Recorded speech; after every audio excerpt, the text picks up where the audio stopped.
शीला दीदी के चैनल को लाइक और सब्सक्राइब जरूर करें। धन्यवाद। शीला दीदी एकदम धमाकेदार कहरवा गीत सुनाइए।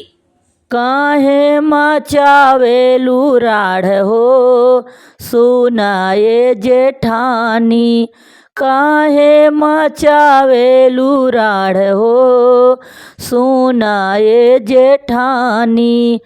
भले तू गैलू अलगाई हो सुनाए जेठानी, भले तू गैलू अलगाई हो सुनाए जेठानी।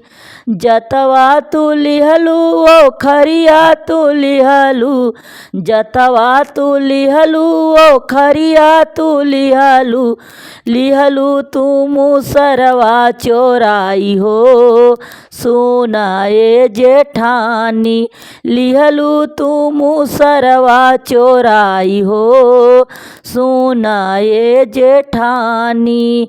काहे मचावेलू राढ़ हो सुनाए जेठानी, काहे मचावेलू राढ़ हो सुनाए जेठानी। भले तू गैलू अलगाई हो सुनाए जेठानी, भले तू गैलू अलगाई हो सुनाए जेठानी। हंडा तू लिहलू बटुआ तू लिहलू, हंडा तू लिहलू बटुआ तू लिहलू, लिहलू करहिया चोराई हो सुनाए जेठानी, लिहलू करहिया चोराई हो सुनाए जेठानी। काहे मचावेलू राढ़ हो सुनाए जेठानी, काहे मचावेलू राढ़ हो सुनाए जेठानी। भले तू गैलू अलगाई हो सुनाए जेठानी, भले तू गैलू अलगाई हो सुनाए जेठानी।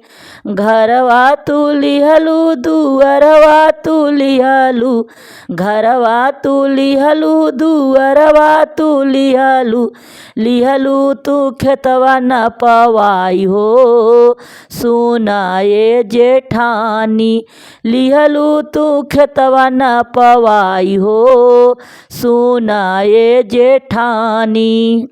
काहे मचावेलू राढ़ हो सुनाए जेठानी, काहे मचावेलू राढ़ हो सुनाए जेठानी।